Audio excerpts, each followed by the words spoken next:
ಮನೆ ಹತ್ತಿರವೇ ಮಣ್ಣಿನ ಗೊಂಬೆಗಳನ್ನು ಮಾಡಿ ಜೀವಿಸುವ ಅತ್ತೆ ಸೊಸೆಯಂದಿರಿಗೆ ಒಂದು ದಿನ ಅದ್ಭುತವಾದ ಆಲೋಚನೆ ಬರುತ್ತದೆ. ಇಬ್ಬರ ಮುಖಗಳು ಸಂತೋಷದಿಂದ ಬೆಳಗಿ ಹೋಗುತ್ತೆ. ಅತ್ತೆ, ನನ್ಗೊಂದು ಬ್ರಹ್ಮಾಂಡವಾದ ಐಡಿಯಾ ಬಂದಿದೆ ಅತ್ತೆ. ನಂಗ್ ಕೂಡ ನಮ್ಮ ಬದುಕೇ ಬದಲಾಯಿಸುವ ದೊಡ್ಡ ಆಲೋಚನೆ ಬಂದಿದೆ ಸೊಸೆ.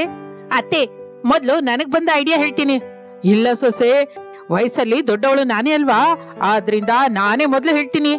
ಇಲ್ಲ ಅತ್ತೆ, ನಾನೇ ಹೇಳ್ತೀನಿ. ನಾ ಹೇಳ್ತೀನಮ್ಮ ಸೊಸೆ. ದಿನ ದಿನಕ್ಕೂ ನಾನಂದ್ರೆ ನಿನಗ್ ಸ್ವಲ್ಪನೂ ಮರ್ಯಾದೆ ಇಲ್ಲದೆ ಹೋಗ್ತಾ ಇದೆ. ಮೊದ್ಲು ಬಾಯಿ ಮುಚ್ಕೊಂಡು ನಾನು ಹೇಳಿದ್ದನ್ ಕೇಳು.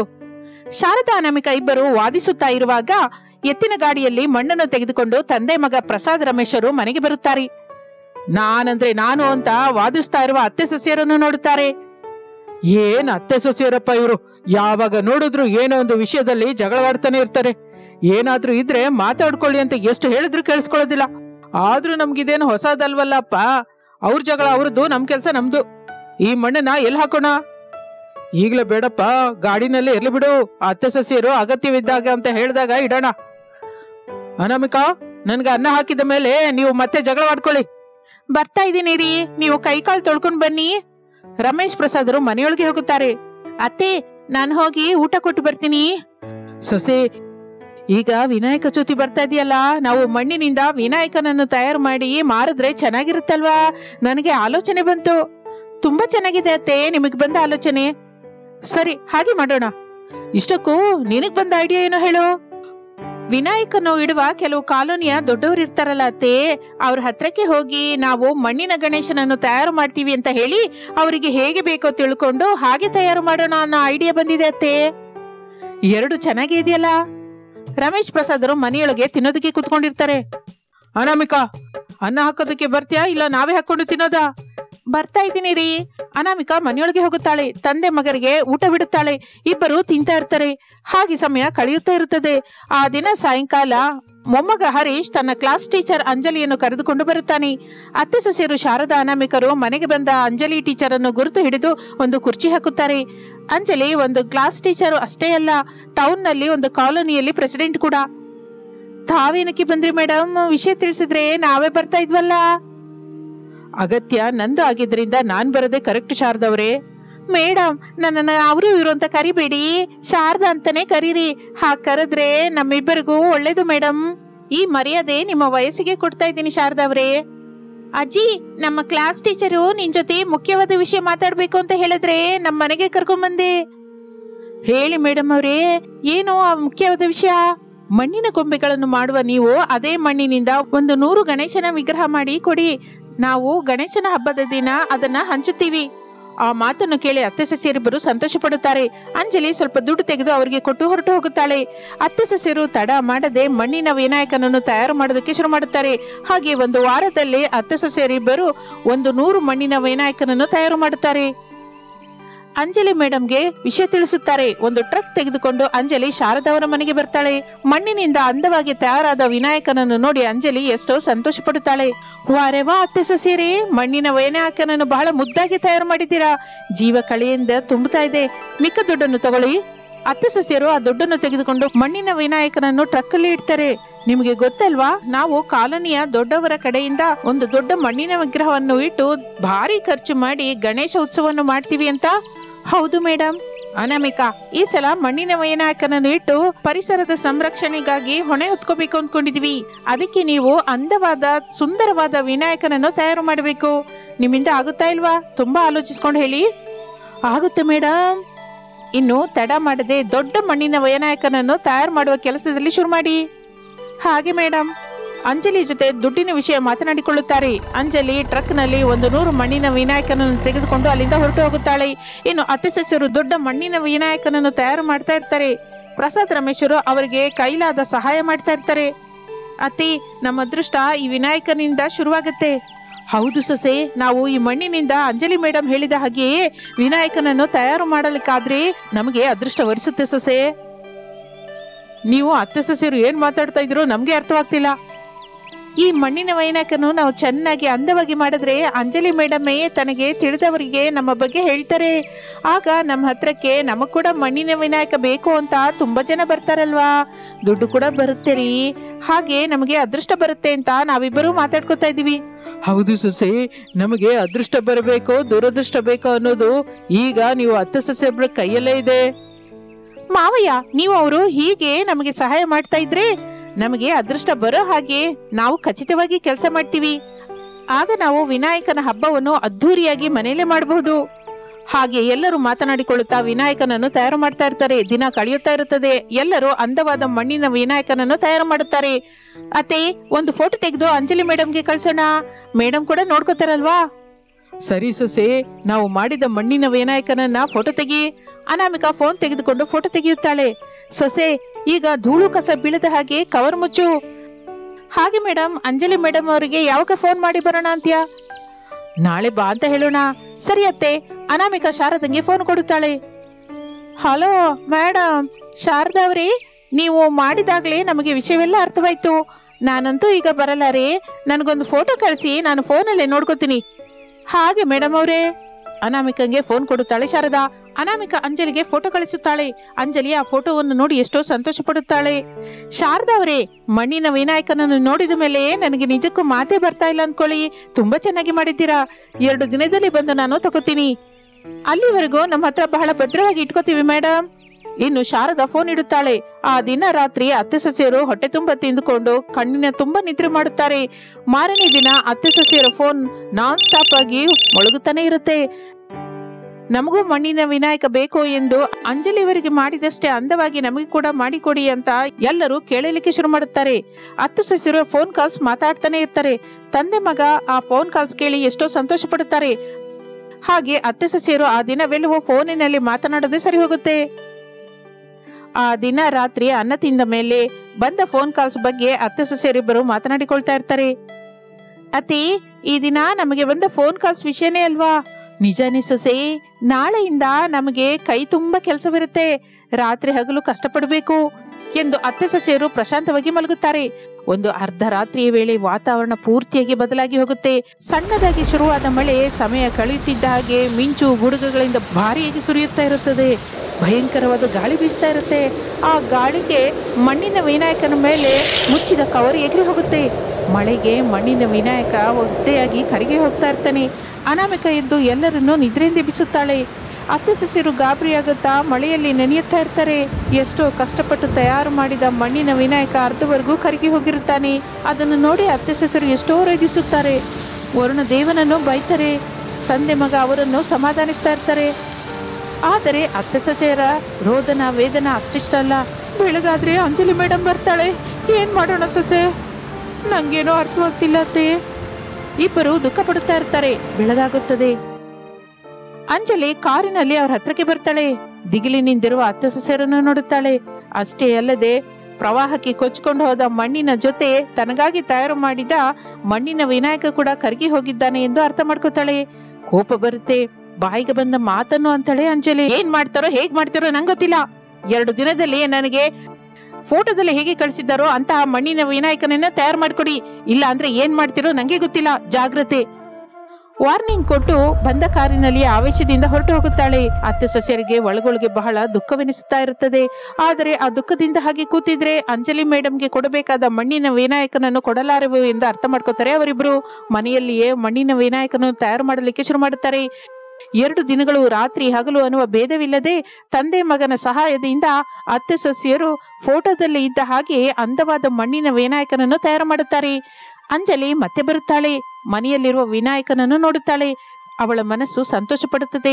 ದುಡ್ಡು ಕೊಡುತ್ತಾಳೆ. ಏನು ಮಾತನಾಡದೆ ದೊಡ್ಡ ಟ್ರಕ್ ತೆಗೆದುಕೊಂಡು ಬಂದು ದೊಡ್ಡ ಮಣ್ಣಿನ ವಿನಾಯಕನನ್ನು ಅಲ್ಲಿಂದ ತಗೊಂಡು ಹೋಗ್ತಾಳೆ. ಅತ್ತೆ ಸೊಸೆಯರು ಉಸಿರೆಳೆದುಕೊಳ್ಳುತ್ತಾರೆ. ಸೊಸೆ, ನಾವು ಚಿಕ್ಕ ಚಿಕ್ಕ ವಿನಾಯಕನನ್ನು ತಯಾರು ಮಾಡಿ ಮಾರೋಣ. ಸರಿಯತ್ತೆ, ಖಚಿತವಾಗಿ ಹಬ್ಬದ ದಿನ ಮಾರಾಟವಾಗುತ್ತೆ. ಇನ್ನು ತಡ ಏನಕ್ಕೆ ಸೊಸೆ, ಮಣ್ಣಿನ ವಿನಾಯಕನನ್ನು ತಯಾರು ಮಾಡೋಣ.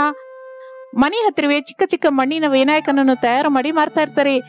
ವಿನಾಯಕ ಚೌತಿ ಹಬ್ಬದ ದಿನ ಮಾಡಿದ ಗಣೇಶನ ಗೊಂಬೆಗಳೆಲ್ಲ ಮಾರಾಟವಾಗಿದ್ದರಿಂದ ಅತ್ತೆ ಸೊಸೆಯರು ಎಷ್ಟೋ ಸಂತೋಷದಿಂದ ವಿನಾಯಕನ ಹಬ್ಬವನ್ನು ಮಾಡಿಕೊಳ್ಳುತ್ತಾರೆ. ಆನಂದದಿಂದಿರುತ್ತಾರೆ. ಪ್ರೇಕ್ಷಕರೆಲ್ಲರಿಗೂ ವಿನಾಯಕ ಚೌತಿಯ ಶುಭಾಶಯಗಳು. ಇದು ಇಂದಿನ ಕತೆ.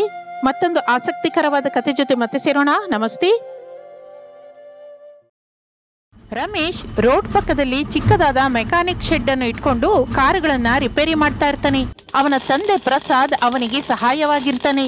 ಇಬ್ಬರು ಸೇರಿ ಹಗಲೆಲ್ಲ ಕೆಲಸ ಮಾಡಿಕೊಂಡು ರಾತ್ರಿ 9ಕ್ಕೆ ಅಂಗಡಿ ಬಂದ್ ಮಾಡಿ ಮನೆಗೆ ಬರ್ತಾರೆ. ಆ ದಿನ ಕೆಲಸ ಮಾಡಿ ಬಂದ ದುಡ್ಡನ್ನು ತಗೊಂಡು ಬಂದು ತಾಯಿ ಶಾರದಂಗೆ ಕೊಡ್ತಾ ಇದ್ರು. ಆಗ ಇಬ್ಬರಿಗೂ ಅನ್ನ ಕೊಡ್ತಾ ಇದ್ಲು ಶಾರದಾ. ಇಬ್ಬರು ಹೊಟ್ಟೆ ತುಂಬ ತಿಂದು ಮನೆ ಹೊರಗೆ ಮಂಚಗಳನ್ನು ಹಾಕೊಂಡು ಮಲ್ಕೋತಾರೆ. ಒಂದು ದಿನ ತಂದೆ ಮಗ ಕಾರನ್ನ ರಿಪೇರಿ ಮಾಡ್ತಾ ಇರುವಾಗ ಶಾರದಾ ಅಲ್ಲಿಗೆ ಬರ್ತಾಳೆ. ಏನ್ ಶಾರದಾ, ಹೀಗೆ ಬಂದೆ ಯಾಕೆ? ಏನಾಯ್ತಮ್ಮ? ಮಾತು ಕೂಡ ನಮ್ಮ ಹತ್ರ ಹೇಳ್ದೆ, ಹೀಗೆ ಈ ಕಡೆ ಸಡನ್ ಆಗಿ ಬಂದೆ. ಏನ್ ನಡೀತು? ಇಬ್ಬರು ಸೇರಿ ಈ ಮೆಕ್ಯಾನಿಕ್ ಶಾಪ್ ಬಂದ್ ಮಾಡಿ ಮನೆಗ್ ನಡೀರಿ. ಮೆಕ್ಯಾನಿಕ್ ಶಾಪ್ ಬಂದ್ ಮಾಡಿ ಮನೆಗ್ ಬರ್ಬೇಕಾ? ಮನೆಗ್ ಬಂದ್ ಏನ್ ಮಾಡು ಅಂತೀಯ ಶಾರದಾ? ಹೊಸ ಬಟ್ಟೆ ಹಾಕೊಂಡು ನಾವು ನಂದನವನ ಊರಿಗೆ ಹೋಗ್ಬೇಕು. ನಂದನವನಕ್ಕ? ಯಾಕಮ್ಮ? ಅಲ್ಲಿ ನಮ್ಗೆ ತಿಳಿದವರಿದ್ದಾರಾ? ಓಹೋ, ಗೋವಿಂದಯ್ಯ ಫೋನ್ ಮಾಡಿದ್ನ ಶಾರದಾ? ಹೌದು ರೀ, ನಂದನವನದಲ್ಲಿ ಹುಡುಗಿ ಇದ್ದಾಳಂತೆ, ಹೋಗಿ ನೋಡ್ಕೊ ಅಂತ ಹೇಳಿದ್ದಾರೆ. ಈಗ ಆಗಲ್ಲಮ್ಮ, ಭಾನುವಾರ ಹೋಗಿ ನೋಡ್ಕೊಂಬರೋಣ ಬಾ. ಈಗ ನಮ್ಗೆ ತುಂಬಾ ಕೆಲಸವಿದೆ. ಮಗು ರಮೇಶು, ಈ ಕೆಲಸ ಯಾವತ್ತೂ ಇರೋದೆ. ನನ್ ಮಾತು ಕೇಳು. ಹೀಗೆ ಹೋಗಿ ಹಾಗೆ ಹುಡುಗಿನ ನೋಡ್ಕೊಂಡು ತಕ್ಷಣ ಬರೋಣ. ಹುಡುಗಿ ಹಿಡ್ಸಿದ್ರೆ ಮದ್ವೆ ಮುಹೂರ್ತ ಕೂಡ ಇಟ್ಕೊಳ್ಳೋಣ, ಏನಂತೀರಾ? ಏನಪ್ಪ ಇದು, ನೀನೇನೋ ನೋಡ್ಕೊಂಬರೋಣ ಅಂತೀಯ, ಅಮ್ಮ ಏನೋ ಡೈರೆಕ್ಟ್ ಆಗಿ ಮುಹೂರ್ತ ಇಡೋಣ ಅಂತ ಇದ್ದಾಳೆ. ನಾನ್ ಬರಲ್ಲಪ್ಪ. ಇಲ್ಲಿ ನೋಡಪ್ಪ ಮಗನೇ, ಅಡ್ಗೆ ಕೆಲಸ ಮನೆ ಕೆಲಸ ಮಾಡೋದು ನನ್ನಿಂದ ಆಗಲ್ಲ. ನೀನು ಮದುವೆ ಮಾಡ್ಕೋಬೇಕು, ಇಲ್ಲ ಅಂದ್ರೆ ನಾನು ನಿಮ್ಮ ಅಪ್ಪನ ಕರ್ಕೊಂಡು ವೃದ್ಧಾಶ್ರಮಕ್ಕೆ ಹೋಗ್ತೀನಿ. ನೀನ್ ಹೋದ್ರೆ ಹೋಗಮ್ಮ, ನಾನು ನಮ್ಮಪ್ಪ ಇಲ್ಲೇ ಇರ್ತೀವಿ. ಮಾಡಿದ ಜೋಕು ಸಾಕಪ್ಪ, ಮನೆಗೆ ಬನ್ನಿ. ಮೂವರು ಶೆಡ್ ಅನ್ನು ಬಂದ್ ಮಾಡಿ ಮನೆ ಕಡೆಗೆ ಹೊರಟು ಹೋಗ್ತಾ ಇರ್ತಾರೆ. ಇನ್ನು ನಂದನವನ ಊರಿನಲ್ಲಿ ರಾಜಯ್ಯ ಸುಜಾತರ ಮನೆಯದು. ಅವರ ಮಗಳ ಹೆಸರೇ ಅನಾಮಿಕಾ. ಮೆಹಂದಿಯಿಂದ ಕೆಂಪಾಗಿ ಬಂದ ತನ್ನ 2 ಕೈಗಳನ್ನು ನೋಡಿಕೊಳ್ಳುತ್ತಾ ಸಂತೋಷ ಪಡ್ತಾ ಇರ್ತಾಳೆ. ಏನಯ್ಯ, ಗಂಡಿನ ಮನೆಯವರು ಹೊರಟಿದ್ದಾರೆ ಅಂತ ಗೋವಿಂದಯ್ಯ ಫೋನ್ ಮಾಡಿದ್ದಾರೆ.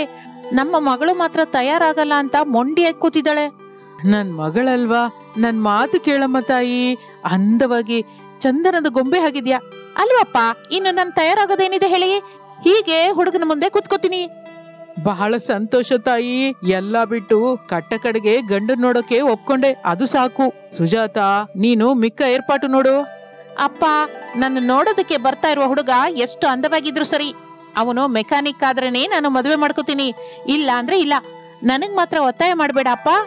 ಹಾಗೆ ತಾಯಿ, ನಿನ್ ಇಷ್ಟನ ನಾನು ಯಾವತ್ತೂ ಇಲ್ಲ ಅಂದಿದ್ದೀನ? ಇಲ್ವಲ್ಲ ಎಂದು ಹೇಳುತ್ತಾ ಇರುವಾಗ ಶಾರದಾ ಪ್ರಸಾದ್ ರಮೇಶರು ಮನೆಗೆ ಬರುತ್ತಾರೆ. ಅನಾಮಿಕಾ ರಮೇಶರಿಗೆ ನೋಡುವ ಶಾಸ್ತ್ರ ಏರ್ಪಾಟು ಮಾಡುತ್ತಾರೆ. ಅಪರಂಜಿ ಗೊಂಬೆಯ ಆಗಿರುವ ಅನಾಮಿಕಾ ಆ ಮನೆಯಲ್ಲಿರುವ ಎಲ್ಲರಿಗೂ ಹಿಡಿಸುತ್ತಾಳೆ. ಶಾರದಾ ಪ್ರಸಾದರು ಸಂತೋಷ ಪಡುತ್ತಾರೆ. ಅಣ್ಣಯ್ಯ, ನಮಗೆ ಅನಾಮಿಕಾ ಹಿಡಿಸಿದ್ದಾಳೆ, ನಿಮಗೆ ನಮ್ಮ ಹುಡುಗ ಹಿಡಿಸಿದ್ರೆ ಮದುವೆ ಮುಹೂರ್ತ ಇಟ್ಕೊಳ್ಳೋಣ, ಏನಂತೀರಾ? ರಮೇಶ್ ಅವರೇ, ನೀವೇನ್ ಮಾಡ್ತಾ ಇರ್ತೀರಾ? ನಾನು ಕಾರ್ ಮೆಕ್ಯಾನಿಕ್ಕು, ನನಗೆ ಚಿಕ್ಕದಾದ ಶೆಡ್ ಇದೆ ಎಂದು ರಮೇಶ್ ನಿಜ ಹೇಳುತ್ತಲೇ ಅನಾಮಿಕಾ ಬಹಳ ಸಂತೋಷ ಪಡುತ್ತಾಳೆ. ಅಪ್ಪ, ನಂಗೆ ಕೂಡ ಹುಡುಗ ಹಿಡಿಸಿದ್ದಾನೆ, ಮದುವೆ ಮಾಡಿ ಎಂದು ಅನಾಮಿಕಾ ಹೇಳಿದ್ದರಿಂದ ಎಲ್ಲರೂ ಸಂತೋಷ ಪಡುತ್ತಾರೆ. ಒಳ್ಳೆ ದಿನ ಅನಾಮಿಕಾ ರಮೇಶರಿಗೆ ಮದುವೆ ಮಾಡುತ್ತಾರೆ. ಅನಾಮಿಕಾ ಸಂಸಾರಕ್ಕೆ ಬರ್ತಾಳೆ. ಈ ದಿನದಿಂದ ಮಧ್ಯಾಹ್ನ ಲಂಚ್ ಬಾಕ್ಸ್ ನಾನೇ ತಗೊಂಡ್ಬರ್ತೀನಿ, ನೀವು ಕಾರ್ ಶೆಡ್ ಅಲ್ಲೇ ಇರಿ. ಅಷ್ಟು ದೂರ ನೀನೇನಕ್ಕೆ ಬರ್ತೀಯ ಅನಾಮಿಕಾ? ನಾನೇ ಎಂದೋ ಕಾರ್ ಹಾಕೊಂಡ್ ಬರ್ತೀನಿ ಬಿಡು. ಏನಾಗಲ್ಲ ಭಾವ, ನಿನಗಾಗಿ ಎಷ್ಟು ದೂರವಾದ್ರೂ ಎಷ್ಟು ಕಷ್ಟವಾದ್ರೂ ತಗೊಂಡ್ಬರ್ತೀನಿ. ಸರಿ ಅನಾಮಿಕಾ, ನಿನ್ನ ಇಷ್ಟ. ನನಗಾಗಿ ಪ್ರೇಮದಿಂದ ಲಂಚ್ ಬಾಕ್ಸ್ ತಗೊಂಡ್ಬರ್ತೀನಿ ಅಂತ ಇದ್ರೆ ನಾನೇನಕ್ಕೆ ಬೇಡ ಅಂತೀನಿ ಹೇಳು? ನೀನೇ ತಗೊಂಬಾರೆ. ಅನಾಮಿಕಾ ಮಾತನ್ನು ಕೇಳಿ ಆನಂದ ಪಡುತ್ತಾಳೆ. ಆ ದಿನದಿಂದ ಅನಾಮಿಕಾ ಮಧ್ಯಾಹ್ನದ ಹೊತ್ತು ಗಂಡ ರಮೇಶನಿಗಾಗಿ ಮಾವನಿಗಾಗಿ ಲಂಚ್ ಬಾಕ್ಸ್ ತಗೊಂಡು ಹೋಗೋದಕ್ಕೆ ಶುರು ಮಾಡುತ್ತಾಳೆ. ಹಾಗೆ ಲಂಚ್ ಬಾಕ್ಸ್ ತಗೊಂಡು ಬರ್ತಾ ಇರುವ ನೆಪದಿಂದ ಕಾರ್ ಮೆಕ್ಯಾನಿಕ್ ಶಾಪ್ ಹತ್ರ ಬಂದು ರಮೇಶ್ ಕಾರನ್ನು ರಿಪೇರ್ ಮಾಡ್ತಾ ಇದ್ರೆ ಅನಾಮಿಕಾ ಎಷ್ಟೋ ಸಂತೋಷದಿಂದ ನೋಡ್ತಾ ಇದ್ಲು. ಒಂದು ದಿನ, ಬಾವಾ, ನಾನು ಕೂಡ ಕಾರ್ ಮೆಕ್ಯಾನಿಕ್ ಕಲ್ತ್ಕೋತೀನಿ. ಅನಾಮಿಕಾ, ಕಾರ್ ಮೆಕ್ಯಾನಿಕ್ ಅಂದ್ರೆ ಅಡ್ಗೆ ಮಾಡ್ದಾಗ ಮಾಡೋದಲ್ಲ, ಅದು ನಿನ್ನಿಂದ ಆಗಲ್ಲ. ನೀನ್ ಮನೆಗೆ ಹೋಗು. ಹಾಗ ಅನ್ಬೇಡ ಬಾವಾ, ಕಾರ್ ಮೆಕ್ಯಾನಿಕ್ ಕಲ್ತ್ಕೋಬೇಕು ಅನ್ನೋದು ನನ್ನ ಆಸೆ. ನಾನು ಕಾರ್ ಮೆಕ್ಯಾನಿಕ್ ಪೂರ್ತಿಯಾಗಿ ಕಲ್ತ್ಕೊಂಡು ದೊಡ್ಡ ಕಾರ್ ಗ್ಯಾರೇಜ್ ಇಡ್ಬೇಕು ಅನ್ನೋದೇ ನನ್ನ ಆಸೆ ಬಾವಾ. ಅನಾಮಿಕಾ, ಹೆಂಗಸರು ಎಲ್ಲಾದ್ರೂ ಮೆಕ್ಯಾನಿಕ್ ಕೆಲಸ ಮಾಡ್ತಾರಾ? ನಾನ್ ಮಾಡ್ತೀನಿ ಬಾವಾ. ಮೆಕ್ಯಾನಿಕ್ ಆಗ್ಬೇಕು ಅನ್ನೋದು ನನ್ ಕನಸು. ನೀನು ಮೆಕ್ಯಾನಿಕ್ ಅಂತ ತಿಳಿದು ನನ್ನ ಕನಸನ್ನ ನಿಜ ಮಾಡ್ಕೋಬೇಕು ಅಂತ ಆಸೆ ಪಟ್ಟು ಮದುವೆ ಮಾಡ್ಕೊಂಡೆ. ಹಾಗಲ್ಲ ಅನಾಮಿಕಾ, ನಾನ್ ಹೇಳೋದನ್ ಕೇಳು ಎಂದು ರಮೇಶ್ ಎಷ್ಟು ಹೇಳಿದರೂ ಅನಾಮಿಕಾ ಕೇಳಿಸಿಕೊಳ್ತಾ ಇರ್ಲಿಲ್ಲ. ದಿನವೂ ಲಂಚ್ ಬಾಕ್ಸ್ ತಗೊಂಡ್ ಬಂದು ತನಗೆ ಮೆಕ್ಯಾನಿಕ್ ಕೆಲಸ ಕಲ್ಸು ಅಂತ ಗಲಾಟೆ ಮಾಡ್ತಾ ಇದ್ಲು. ರಮೇಶ್ ಆ ಗಲಾಟೆಯನ್ನು ಸಹಿಸಲಾರದೆ ಹೋಗ್ತಾನೆ. ಒಂದು ದಿನ ಕೋಪ ಬಂದು ಗಟ್ಟಿಯಾಗಿ ಹೊಡಿತಾನೆ. ಅನಾಮಿಕಾ ರೂಮಲ್ಲಿ ಅಳ್ತಾ ಇರ್ತಾಳೆ. ಆಗಲೇ ಅತ್ತೆ ಶಾರದಾ ಅಲ್ಲಿಗೆ ಬರ್ತಾಳೆ. ಮಗ ಹೊಡೆದ ಅಂತ ಅಳ್ತಾ ರೂಮಿನಿಂದ ಹೊರಗೆ ಬರ್ದೆ ಕೂತಿದ್ಯಾ? ನಿಜಕ್ಕೂ ಮಗ ಏನಕ್ಕೆ ಹೊಡೆದ ಅಂತ ಹೇಳಿದ್ರೆ ಹೇಳೋದಿಲ್ಲ. ಏನೇ ನಿನ್ ಕತೆ? ನನ್ಗೇನು ಅರ್ಥವಾಗ್ತಿಲ್ಲ. ಏನ್ ನಡೀತು ಹೇಳು. ಪ್ಲೀಸ್ ಅತ್ತೆ, ನಾನೇನು ಕೇಳ್ಬೇಡಿ, ನಾನೇನು ಹೇಳೋದಿಲ್ಲ. ಶಾರದಾ ಏನು ಮಾತನಾಡದೆ ಅಲ್ಲಿಂದ ಹೊರಟು ಹೋಗುತ್ತಾಳೆ. ಕಾರ್ ಶೆಡ್ ಹತ್ರ ರಮೇಶ್ ದುಃಖ ಪಡ್ತಾ ಇರ್ತಾನೆ. ಪ್ರಸಾದ್ ಬರ್ತಾನೆ. ಹೋಗು ಮಗನೇ, ಮನೆಗೆ ಹೋಗು. ಸೊಸೆಯಲ್ಲಿ ಎಷ್ಟು ದುಃಖ ಪಡ್ತಾ ಇದ್ದಳು ಏನೋ. ನಿನ್ನ ಬಿಟ್ಟು ಸೊಸೆ ನೋವನ್ನ ಯಾರು ಅಳಿಸಲಾರು. ಹೋಗು ಮಗನೇ. ಬೇಡ ಅಂತ ಎಷ್ಟು ಹೇಳಿದ್ರು ಮೊಂಡಿಯಾಗಿ ಕಾರ್ ಮೆಕ್ಯಾನಿಕ್ ಕೆಲ್ಸ ಕಲ್ತ್ಕೋತೀನಿ ಅಂತ ನನ್ನ ಪ್ರಾಣ ತೆಗಿತಾ ಇದ್ದಾಳಪ್ಪ. ಬೇಡ ಅಂತ ನಾನು ಎಷ್ಟು ಹೇಳಿದ್ರು ಕೇಳಿಸ್ಕೊತಾ ಇಲ್ಲ. ಸರಿಯಪ್ಪ, ಏನಾದ್ರೂ ಸರಿ. ಸೊಸೆನ ಹೊಡೆಯೋದಂತೂ ನೀನು ಮಾಡಿದ ತಪ್ಪು. ಮನೆಗೆ ಹೋಗು. ಕಾರ್ ಮೆಕ್ಯಾನಿಕ್ ಕೆಲಸ ಕಲ್ತ್ಕೋತೀನಿ ಅಂತ ಸೊಸೆ ನಿಮ್ಮ ಅಮ್ಮಂಗೆ ಹೇಳಿದ್ಲು ಅಂದ್ರೆ ಮತ್ತಷ್ಟು ದೊಡ್ಡ ಗಲಾಟೆ ಆಗುತ್ತೆ. ನನ್ನ ಮಾತನ್ನ ಕೇಳಿ ಮನೆಗೆ ಹೋಗು. ಸೊಸೆಗೆ ಸಮಾಧಾನ ಮಾಡಿ ಬಾ. ತಂದೆ ಮಾತನ್ನು ಇಲ್ಲ ಅನ್ನಲಾರದೆ ರಮೇಶ್ ಮನೆಗೆ ಬರುತ್ತಾನೆ. ಹಾಲ್ನಲ್ಲಿರುವ ಶಾರದಾ ಮಗನನ್ನು ಕೋಪದಿಂದ ನೋಡ್ತಾಳೆ. ರಮೇಶ್ ಏನು ಮಾತನಾಡದೆ ಬೆಡ್ರೂಮ್ ಒಳಗೆ ಹೋಗ್ತಾನೆ. ಬೆಡ್ ಮೇಲೆ ಕೂತ್ಕೊಂಡು ಅಳ್ತಾ ಇರುವ ಅನಾಮಿಕಾ ತನ್ನ ಹತ್ತಿರಕ್ಕೆ ಬಂದ ರಮೇಶ್ನನ್ನು ನೋಡ್ತಾಳೆ. ಸಾರಿ ಅನಾಮಿಕಾ, ನಾನು ನಿಂಗೆ ಹೊಡಿಬಾರ್ದಿತ್ತು. ತಮ್ಮ ಸಾರಿನ ತಮ್ಮ ಹತ್ರನೇ ಇಟ್ಕೊಳ್ಳಿ. ಅಯ್ಯೋ ಅನಾಮಿಕಾ, ನಾನು ಸಾರಿ ಕಟ್ಕೊಳ್ಳಲ್ವಲ್ಲ. ನನ್ನ ಸಾರಿ ನನ್ನ ಹತ್ರ ಇಟ್ಕೊಳ್ಳೋದಕ್ಕೆ. ಆ ಮಾತನ್ನು ಕೇಳುತ್ತಲೇ ಅನಾಮಿಕಾ ಕೋಪದಿಂದ ನೋಡ್ತಾಳೆ. ಜೋಕ್ ಹಿಡಿಸ್ಲಿಲ್ವಾ? ಸರಿ ಅನಾಮಿಕಾ, ನೀನು ಇಷ್ಟಪಟ್ಟ ಹಾಗೆ ನಿನಗೆ ನಾನು ಕಾರ್ ಮೆಕ್ಯಾನಿಕ್ ಕೆಲಸ ಕಲಿಸ್ತೀನಿ. ಆ ಮಾತನ್ನು ಕೇಳುತ್ತಲೇ ಅನಾಮಿಕಾ ಸಂತೋಷದಿಂದ ನೋಡ್ತಾಳೆ. ಆದರೆ ಎಂಥ ಪರಿಸ್ಥಿತಿಯಲ್ಲೂ ಅಮ್ಮಂಗ್ ಮಾತ್ರ ಗೊತ್ತಾಗ್ಬಾರ್ದು. ನಾನು ಹೇಳಲ್ಲ, ನೀನು ಹೇಳಬಾರ್ದು. ಹಾಗೆ ಹೇಳೋದಿಲ್ಲ, ಬನ್ನಿ ನಾವು ಕಾರ್ ಶೆಡ್ ಹತ್ರ ಹೋಗೋಣ. ಅನಾಮಿಕನ್ನು ಕರೆದುಕೊಂಡು ಕಾರ್ ಶೆಡ್ ಹತ್ರಕ್ಕೆ ಬರ್ತಾನೆ ರಮೇಶ್. ಇನ್ನು ಆಗಿನಿಂದ ಅನಾಮಿಕಾ ರಮೇಶನ ಜೊತೆ ಸೇರಿ ಕಾರ್ ಮೆಕ್ಯಾನಿಕ್ ಕೆಲಸ ಕಲ್ತ್ಕೋತಾಳೆ. ಹಾಗೆ ದಿನಗಳು ಕಳೆಯುತ್ತಾ ಇರುತ್ತದೆ. ಪ್ರಸಾದ್, ರಮೇಶ್, ಅನಾಮಿಕಾ ಮೂವರು ಕಾರ್ ಶೆಡ್ ಹತ್ರ ಬರ್ತಾ ಇದ್ರು. ಅನಾಮಿಕಾ, ನಿಂಗೆ ಕಾರ್ ಮೆಕ್ಯಾನಿಕ್ ಕೆಲಸ ಎಲ್ಲ ಪೂರ್ತಿಯಾಗಿ ಬಂತು. ಬಹಳ ಥ್ಯಾಂಕ್ಸ್ ರೀ. ಈಗ ನಾವು ಕಾರ್ ಗ್ಯಾರೇಜ್ನ ಇಡೋಣ ರೀ. ಏನ್ ಅನಾಮಿಕಾ, ಏನ್ ಮಾತಾಡ್ತಾ ಇದೀಯಾ? ಗ್ಯಾರೇಜ್ ಇಡೋದಕ್ಕೆ ಜಾಗ ಬೇಕು, ದುಡ್ಡು ಬೇಕು. ಈಗ ನಮ್ಮ ಹತ್ರ ಅಷ್ಟು ದೊಡ್ಡ ಮೊತ್ತದಲ್ಲಿ ದುಡ್ಡೇ ಇಲ್ಲ. ಬ್ಯಾಂಕ್ ಅವರು ಲೋನ್ ಕೊಡ್ತಾರೆ ರೀ, ನಾವು ಹೋಗಿ ಮಾತಾಡೋಣ. ಹೌದು ಮಗನೇ, ಸೊಸೆ ಹೇಳಿದ ಹಾಗೆ ಮಾಡು. ಸರಿಯಪ್ಪ, ಈಗ ನಾವು ಬ್ಯಾಂಕಿಗೆ ಹೋಗಿ ಬರ್ತೀವಾದ್ರೆ. ರಮೇಶ್, ಅನಾಮಿಕಾ ಶೆಡ್ ನಿಂದ ಹೊರಟು ಹೋಗುತ್ತಾರೆ. ಪ್ರಸಾದ್ ಕಾರ್ ಹತ್ರ ಕೂತ್ಕೊಂಡು ತನಗೆ ಬಂದ ರಿಪೇರಿ ವರ್ಕ್ ಮಾಡ್ತಾ ಇರ್ತಾನೆ. 1-2 ದಿನದ ನಂತರ ಸಿಟಿ ಮಧ್ಯದಲ್ಲಿ ಒಳ್ಳೆ ಪ್ಲೇಸ್ ನಲ್ಲಿ ಅತ್ತೆ ಸೊಸೆಯರ ಕಾರ್ ಗ್ಯಾರೇಜ್ ಅನ್ನ ಓಪನ್ ಮಾಡ್ತಾರೆ. ಅದನ್ನು ನೋಡುತ್ತಲೇ ಶಾರದಾ ಸಂತೋಷ ಪಡುತ್ತಾಳೆ. ಇದೇನು ಮಗನೇ, ಹೆಸರು ಹೀಗಿಟ್ಟಿದ್ಯಾ? ನಮ್ಮಿಬ್ಬರಿಗೂ ನೀವಿಬ್ಬರೇ ಅಲ್ವಾ ಬೆಳಕು, ಅದಕ್ಕೆ ಹೀಗೆ ಇಟ್ಟಿದೀವಿ ಶಾರದಾ. ನೀನೇ ರಿಬ್ಬನ್ ಕಟ್ ಮಾಡು. ಶಾರದಾ ಸಂತೋಷದಿಂದ ರಿಬ್ಬನ್ ಕಟ್ ಮಾಡ್ತಾಳೆ. ಹಾಗೆ ರಮೇಶ್, ಅನಾಮಿಕರು ಕಾರ್ ಗ್ಯಾರೇಜಿನಲ್ಲಿ ಸಕ್ಸಸ್ಫುಲ್ ಆಗಿ ಕೆಲಸ ಮಾಡ್ತಾ ಅದನ್ನ ಲಾಭದ ಕಡೆಗೆ ನಡೆಸುತ್ತಾ ಇರ್ತಾರೆ. ಚೆನ್ನಾಗಿ ದಿನಗಳು ಕಳೆಯುತ್ತಾ ಇರುತ್ತದೆ. ಒಂದು ರಾತ್ರಿ ರಮೇಶ್ ಗ್ಯಾರೇಜ್ ಇಂದ ಮನೆಗೆ ಬರ್ತಾ ಇರುವಾಗ ಆಕ್ಸಿಡೆಂಟ್ ಆಗುತ್ತೆ. ನಡೆಯಲಾರದ ಪರಿಸ್ಥಿತಿಯಲ್ಲಿ ಹಾಸ್ಪಿಟಲ್ ಬೆಡ್ ಮೇಲೆ ಇರ್ತಾನೆ. ಶಾರದಾ ಎಷ್ಟೋ ದುಃಖ ಪಡ್ತಾಳೆ. ಈಗ ಹೇಗೆ ರೀ, ಮಗನ್ ನೋಡಿದ್ರೆ ಹೀಗೆ ನಡೀತು. ಬ್ಯಾಂಕಿಂದ ಲೋನ್ ತಗೊಂಡ್ ಬಂದ್ವಿ, ಕಟ್ಟದೇ ಇದ್ರೆ ಗ್ಯಾರೇಜ್ ಮುಚ್ಚುತ್ತಾರಲ್ವಾ. ಎಲ್ಲಿಂದಾದ್ರೂ ಯಾವ ಸಮಸ್ಯೆ ಆದ್ರೂ ಬಾರದ ಹಾಗೆ ನಮ್ ಸೊಸೆ ನೋಡ್ಕೊತಾಳಮ್ಮ ಶಾರದಾ. ಅಂದ್ರೆ ನಮ್ಮ ಸೊಸೆಗೆ ಕಾರ್ ಮೆಕ್ಯಾನಿಕ್ ಕೆಲಸ ಮಾಡೋದು, ಗ್ಯಾರೇಜ್ ಅನ್ನ ನಡೆಸೋದು ಚೆನ್ನಾಗಿ ಬರುತ್ತೆ ಎಂದು ನಡೆದಿದ್ದೆಲ್ಲವನ್ನು ಹೇಳುತ್ತಾನೆ. ನನ್ನನ್ನು ಕ್ಷಮಿಸಿ ಅತ್ತೆ. ಇಲ್ಲ ಸೊಸೆಯೇ, ನನಗೆ ಹೇಳದೆ ಮೆಕ್ಯಾನಿಕ್ ಕೆಲಸ ಕಲ್ತ್ಕೊಂಡು ಒಳ್ಳೆ ಕೆಲಸ ಮಾಡಿದೆ. ಈಗ ನೀನೇ ರಮೇಶು, ನೀನೇ ಅನಾಮಿಕಾ, ನೀನೇ ಅತ್ತೆ, ನೀನೇ ಸೊಸೆ ಕೂಡ. ಅತ್ತೆ, ನೀವು ಯಾವುದ್ರ ಬಗ್ಗೆನೂ ಆಲೋಚಿಸಬೇಡಿ.